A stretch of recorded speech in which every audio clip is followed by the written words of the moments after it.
నాకు తొందరగా దీని నుంచి విముక్తి కలిగి నేను ఒక ఒక పీస్ఫుల్ లైఫ్ని స్టార్ట్ చేద్దామని అనుకుంటున్నాను. అది జోగి రమేష్ గారు సహకరించి నాకు విముక్తి కలిగించి ఇప్పటికైనా ఆయన పెట్టిన ఇబ్బందులను ఆపేసి విముక్తి కలిగిస్తే అది అందరి సపోర్ట్తో. నాకు పెళ్ళికి వచ్చిన పెద్దలు కానీ వైఎస్ జగన్ గారు కానీ, ఇప్పుడు ఏంటి సజ్జల రామకృష్ణ గారు కూడా వచ్చారు, అండ్ ఇంకెవరు విడుదల రజనీ గారు,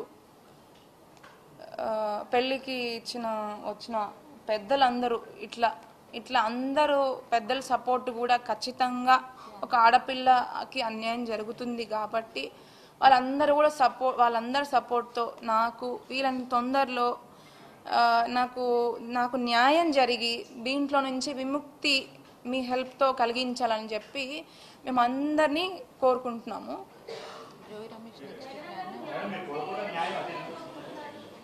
అది ఇంకొక విషయం, జోగి రమేష్ గారు మమ్మల్ని న్యాయం అంటే నాకు వీలైనంత తొందరలో దీంట్లో నుంచి బయటపడేయడమే నాకు న్యాయం అండి.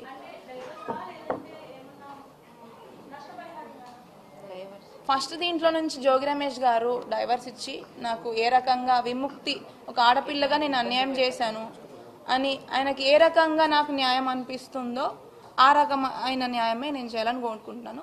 ఫైనల్గా నేను కోరుకునేది ఏంటంటే దీంట్లో నుంచి విముక్తి కలిగి నాకు ఒక పీస్ఫుల్ లైఫ్ స్టార్ట్ చేయాలనేది నాకు న్యాయం.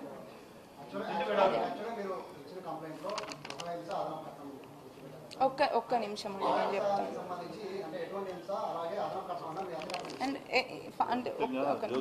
అంటే ఇంకొక విషయం, రమేష్ గారు ఏనాడు కూడా మమ్మల్ని ఒక మనుషుల్లాగా, అంటే నేను పిల్లల్ని ఇచ్చిన వాళ్ళ ఇంటికి కనీసం ఒక వియ్యంకుడు వాళ్ళు వచ్చిరని చెప్పి మర్యాద కూడా మాకు ఉండదు. మా ముందేమో బావగారు రండి అనేది, మేము పోయినా అరే ఊరే అనేది. ఇదే అండి పద్ధతి.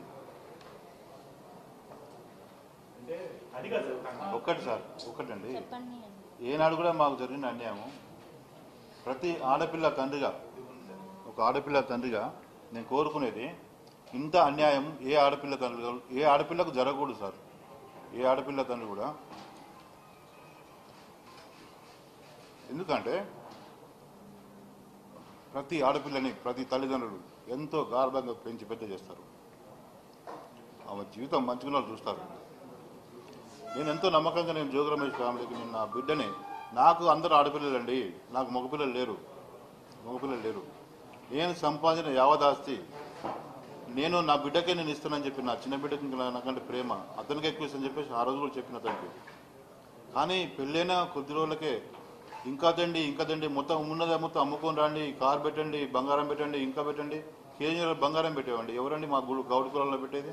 నేను గౌడ్నండి, ఒరిజినల్. మేము రాండి మా సూర్యాపేటలో. నేను వీళ్ళ గౌరవం చెప్తున్నా. నేను 10 సంవత్సరాలు